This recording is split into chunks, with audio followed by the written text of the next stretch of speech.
नमस्कार, times of Swaraj में आप सबों का स्वागत है और मैं हूं संतोष सिंह। और आज हम टाइम्स ऑफ स्वराज में बात कर रहे हैं कि राजीव प्रताप रूडी का साख दांव पर है। उनका सारा मैनेजमेंट, जिस मैनेजमेंट की वजह से राजीव प्रताप रूडी को माना जाता है कि प्रशांत किशोर के वो पूर्वज है। मतलब प्रशांत किशोर जो आज सोच रहा है या प्रशांत किशोर जो कर रहा है ना, वो 98 के चुनाव में रूडी किया करते थे। कई उनके चुनाव को मैंने बहुत ही करीब से कवर किया है, लेकिन पहली बार मुझे लगा कि वो मैनेजमेंट में पहले जैसी ताकत नहीं दिख रही है। मोदी के सभा के बावजूद भी उनके वोटर में वो पैनापन नहीं दिख रहा है, वो उत्साह नहीं दिख रहा है।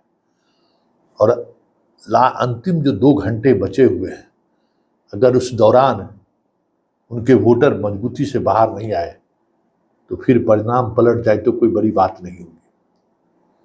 5 लोकसभा में जहां चुनाव हो रही है, मधुबनी के बाद सबसे कम वोटिंग वहीं हुई है, 43% वोटिंग हुई है। और पिछले बार के चुनाव में 56% से ज्यादा वोट हुआ था, तब वो 1,30,000 से ज्यादा वोट से वो जीते थे। उसके आसपास से काम चलने वाला नहीं है इस बार। उससे इनको बाहर और ज्यादा वोटिंग कराना होगा, क्योंकि राजद समर्थित जो बूथ है वहां पर जबरदस्त पोल हो रही है। सारे के वोट सुने पड़े हुए हैं। राजपूत के वोट बूथ पर भी वो पैनापन नहीं दिख रहा है, प्रेशर नहीं दिख रहा है। मतलब लग ही नहीं रहा है कि सामने रूडी चुनाव लड़ रहे हैं, जबकि रूडी का एक अपना अलग आत्मबल रहा है। चुनाव के दिन एक अलग तरीके की स्ट्रेटजी उनकी काम करती है। उनका एक अपना आईटी सेल होता है, अपने तरीके से वो हर बूथ पर उनका एक मैनेजमेंट का तरीका अलग होता है। अगर राजद डोमिनेंस का बूथ है तो वहां पर पोलिंग कैसे स्लो हो, इसकी तैयारी रहती थी।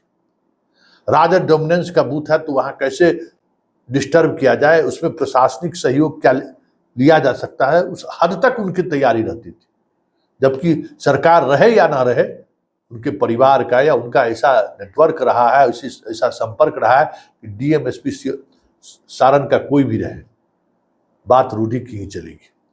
लेकिन इस बार सब कुछ उल्टा पुल्टा गड़बड़ लग रहा है।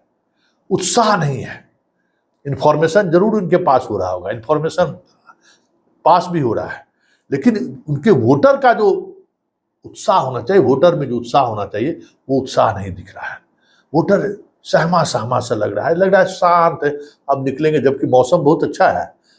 मतलब 4 फेज की बात करें तो 5वें फेज में मौसम बहुत ही सुहाना है। कई जगहों पर बिहार के कई हिस्सों में बारिश होने की वजह से अब वो तपिश भी नहीं है, फिर भी लोग बाहर नहीं निकल रहे। इसलिए चुनौती है रूडी के पास कि आने वाले 2 घंटे के दौरान अगर वोटिंग परसेंटेज बढ़ाने में कामयाब नहीं हुई तो समझिए मोदी का मैजिक तो फेल होगा ही होगा। बिहार का रिजल्ट बदलता हुआ आपको दिख जाए तो कोई बड़ी बात नहीं होगी, क्योंकि बहुत सारी चीजें चुनाव के दिन दिखने को मिलता है। चुनाव से पहले लगता है कि कोई लड़ाई नहीं। इस जो 5 फेज का चुनाव है उसमें तो एनडीए का बाहर है। 2014 से ये सीटें ये लोग हार नहीं रहे हैं। फिर विधानसभा में भी इन इलाकों में जबरदस्त परफॉर्मेंस रहा है।